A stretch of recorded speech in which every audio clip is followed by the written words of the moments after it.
Someone brought me a great question today.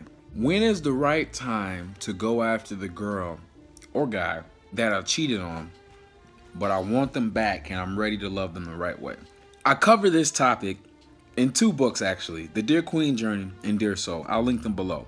There are 3 main factors that matter when you've cheated on someone and you're trying to get them back. The first factor that matters, if you've cheated on someone and you're trying to get them back, you have to have self-awareness to understand what type of cheater you are. There are 2 types of cheaters.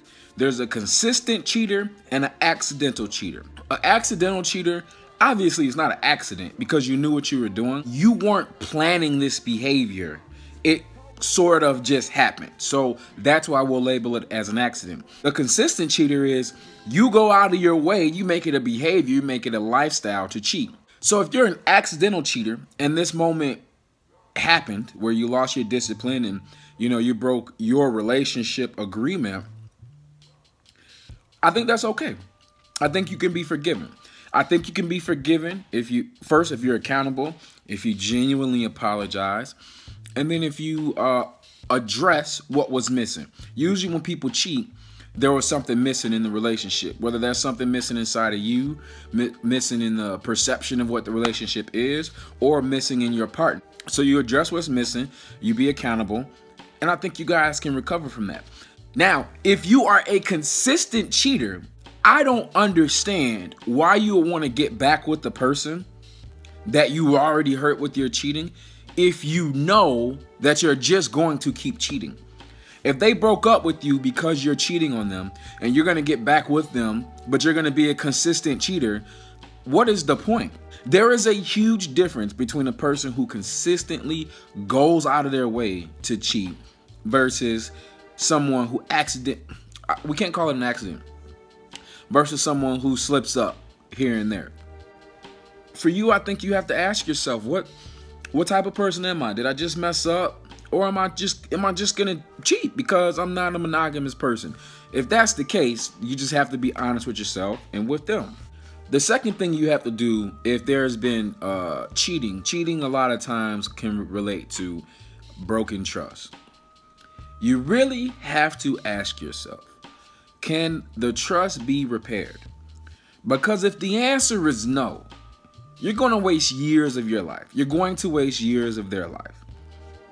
Trust is the most important thing in a relationship. I talk about trust in my book, Dear Love Life. It is the most important thing. If you don't have trust, it's just 2 people playing house. You need trust in a relationship.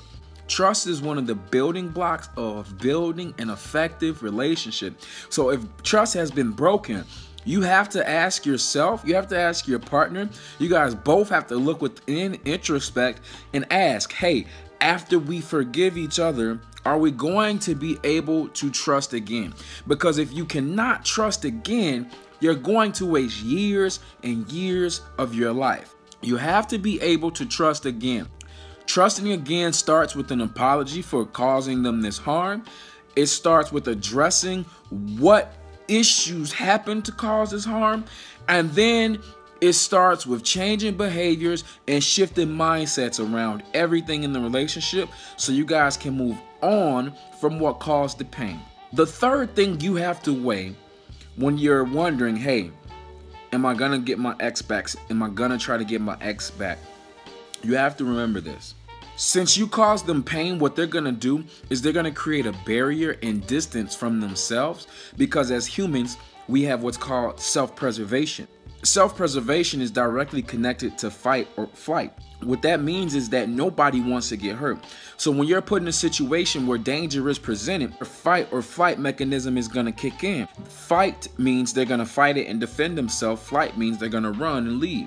So if you caused a person harm, if you acted like you love someone, you told them you love them, which love is supposed to mean safety and security, but you present them nothing but threat and danger, to them that's fight or flight. So they're going to create distance between you.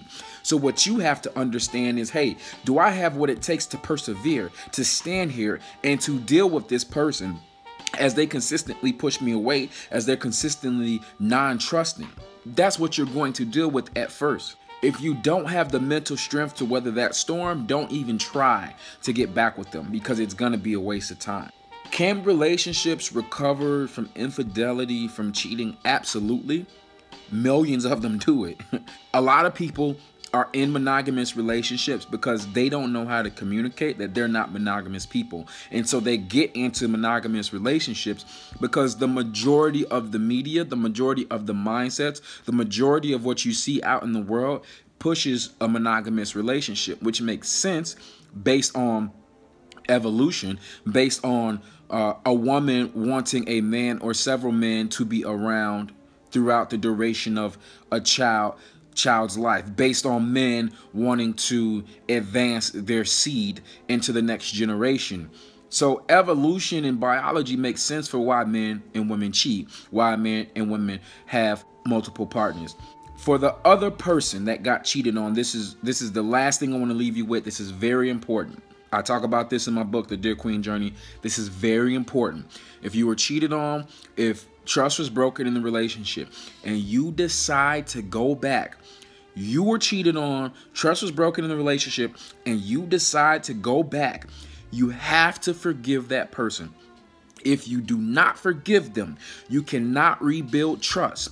You will question everything. You will doubt everything. You will look both ways at everything, and you won't live comfortably. You'll be walking on eggshells. You have to forgive this person. You have to raise your consciousness to believe that you can trust again. You have to believe that they won't hurt you in the way that they hurt you in the past, because conditioning makes you believe that if they hurt you once, they're going to hurt you again. You don't want to have those thoughts consciously going through your awareness.